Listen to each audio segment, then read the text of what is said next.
The Mayans are an ancient civilization, living mainly in South America for over 5,000 years. They are still around today, but not anywhere near their former glory.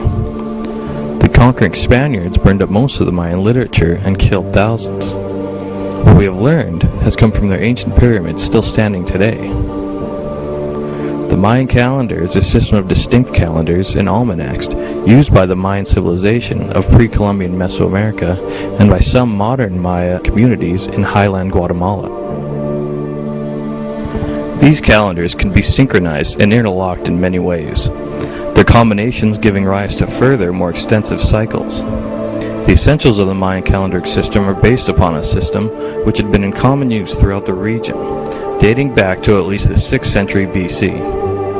It shares many aspects with calendars employed by earlier Mesoamerican civilizations, such as the Zapotec and Olmec, and contemporary or later ones such as the Mixtec and Aztec calendars. Although the Mesoamerican calendar did not originate with the Maya, their subsequent extensions and refinements of it were the most sophisticated. Along with those of the Aztecs, the Maya calendars were the best documented and most completely understood. The most important of these calendars is one with a period of 260 days. This 260-day calendar was prevalent across all Mesoamerican societies and is one of great antiquity, almost certainly the oldest of the calendars. It is still used in some regions of Oaxaca and amongst the Mayan communities of the Guatemalan highlands. The Maya version is commonly known to scholars as the Tzolk'in. Each day of the Tzolk'in has a patron spirit who influences events. Alkin, the Mayan shaman priest whose title means daykeeper, read the Tzolk'in to determine the answers to yes or no questions, as well as more complex questions involving health, wealth, and family. The sacred calendar is also used to set the most auspicious dates for household, lineage, and community rituals. When a child is born, the daykeeper interprets the Tzolk'in cycle to identify the baby's character, similarly done today with a natal chart. For example, a child born on the day of the Akba'al is thought to be feminine, wealthy, verbally skillful. The birth of the Akba'al, along with several other days, is also thought to give the child the ability to receive messages with the supernatural world through somatic twitches of blood lightning. So he or she would become a shaman priest or marriage spokesman. Maya shamans also perform a wide variety of divinatory arts, which do not specifically depend upon a mastery of the sacred calendar, including crystal, mirror, and water gazing, and spirit possession, amongst others.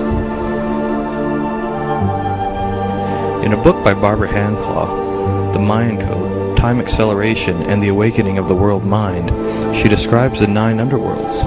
She says, the 9 underworlds of creation are the transformation of consciousness.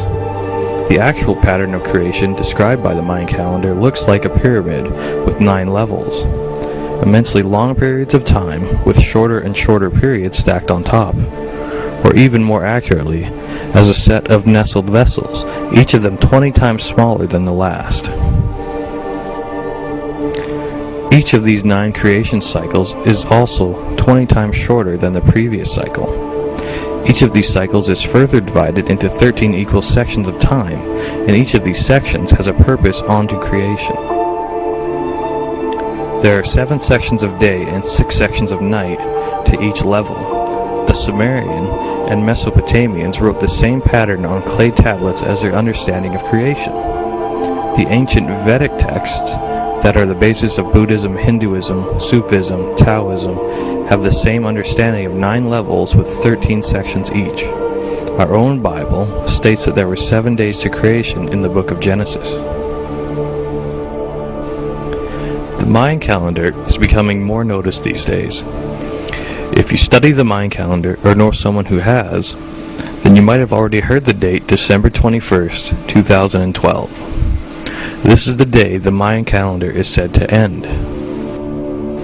This is a scary thought for some people because the calendar itself is so prophetic throughout history, predicting all stages of consciousness from beginning of the universe to the start of multicellular animals all the way down to family, tribal, and planetary consciousness. It suggests that we are all getting increasingly closer and closer to the end. Humans tend to be fatalists, so many who are in states of worry and fear see this time as hell on earth, the rapture in full imaginated form, World War III, nuclear bombs, asteroids hitting the planet, the moon crashing down on us, disease wiping everyone out. Most people that hear of this date tend to correlate it with the overblown ideas of Y2K. They dismiss it as being just another overhyped idea. As you have learned, this date has literally been set in stone for thousands of years. The Mayans were master astronomers. This end date correlates with the Earth lining up with the Sun and the center of the Milky Way galaxy.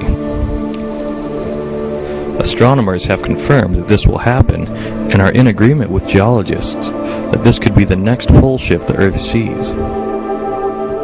The Earth just might cleanse itself as it has done again and again. Many people are afraid of this event, but just as many are awaiting its arrival. Dreamers of all sorts identify this time as the second coming of Christ, ascension to a higher plane, oneness acquired.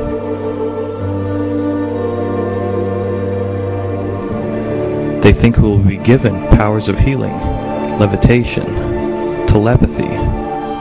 Metaphysicians see it as a time of ascension, that we will physically change vibrations and move to a higher plane. A virtual paradise beyond all comprehension where we will live forever and have all knowledge and happiness.